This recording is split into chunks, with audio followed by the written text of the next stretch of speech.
السلام علیکم ورحمۃ اللہ وبرکاتہ۔ الحمدللہ رب العالمین والصلاة والسلام علی اشرف الانبیاء والمرسلین نبینا محمد وعلی آلہ واصحابہ اجمعین، اما بعد۔ یہ کسی بھائی نے ایک میسج بھیجا ہے اور یہ سوشل میڈیا کے اوپر بھی سرکولیٹ کر رہا ہے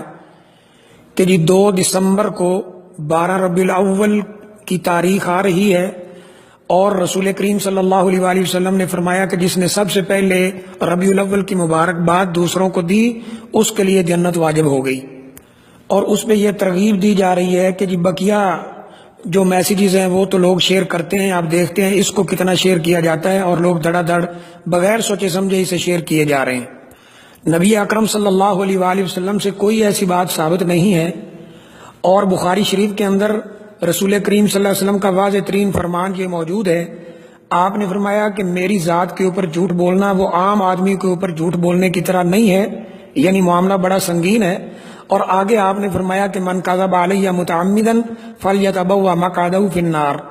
جو میرے اوپر جان بوجھ کر جھوٹ بولے وہ اپنا ٹھکانہ جہنم میں بنا لے۔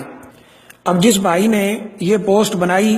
اور 12 ربیع الاول کی اہمیت کو مزید اجاگر کرنے کے لیے یہ نبی صلی اللہ علیہ وسلم کی ذات گرامی پہ جھوٹ بولا،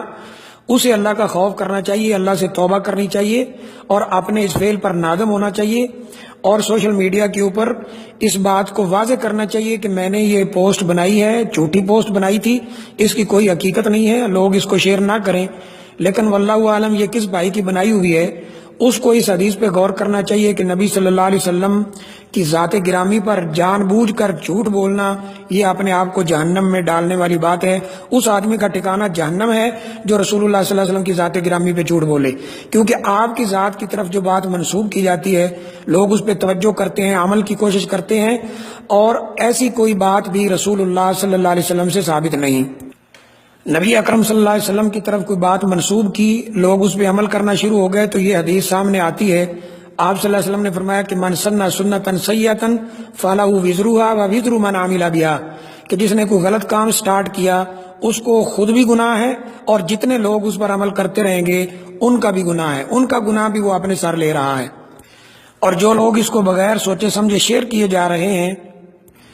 ان کو نبی اکرم صلی اللہ علیہ وسلم کا یہ فرمان یاد رکھنا چاہیے، کفا بالمرء کذبا ان یحدث کل ما یسمع، آدمی کے جھوٹا ہونے کے لیے اتنا ہی کافی ہے کہ جو وہ سنتا ہے بغیر تحقیق کے سنی سنائی بات اس کو آگے اسی طرح بیان کر دیتا ہے۔ تو یہ پوسٹ بنانے والے اور شیئر کرنے والے دونوں کے لیے وعید ہے، پوسٹ بنانے والے کے لیے تو جہنم کی، اور جو اس کو بغیر سوچے سمجھے شیئر کیے جا رہے ہیں ان کو نبی اکرم صلی اللہ علیہ وسلم نے جھوٹا کہا ہے۔ اور ایسی کوئی بات یہ جو شیئر کی جا رہی ہے، یہ جو پوسٹ بنائی گئی ہے، کوئی ایسی بات رسول اللہ صلی اللہ علیہ وسلم سے ثابت نہیں، اور نہ ہی آپ نے کوئی ایسی ترغیب دی ہے۔ یہ 12 ربیع الاول کی اہمیت کو مزید اجاگر کرنے کے لیے، جیسا کہ پہلے بھی اس کو غلط طریقوں سے اجاگر کیا ہوا ہے لوگوں نے، اور اجاگر کرنے کے لیے یہ جھوٹ بنا کر رسول اللہ صلی اللہ علیہ وسلم کی ذات گرامی کی طرف منسوب کیا گیا ہے، اور اس کی کوئی حقیقت نہیں ہے۔ مسلمانوں کو اس بات پر توجہ کرنی چاہیے اور اس کا رد کرنا چاہیے، اور اپنے مسلمان بھائیوں کو جہاں تک بس چلتا ہے بتانا چاہیے کہ ایسی کوئی حدیث رسول کریم صلی اللہ علیہ وسلم سے ثابت نہیں۔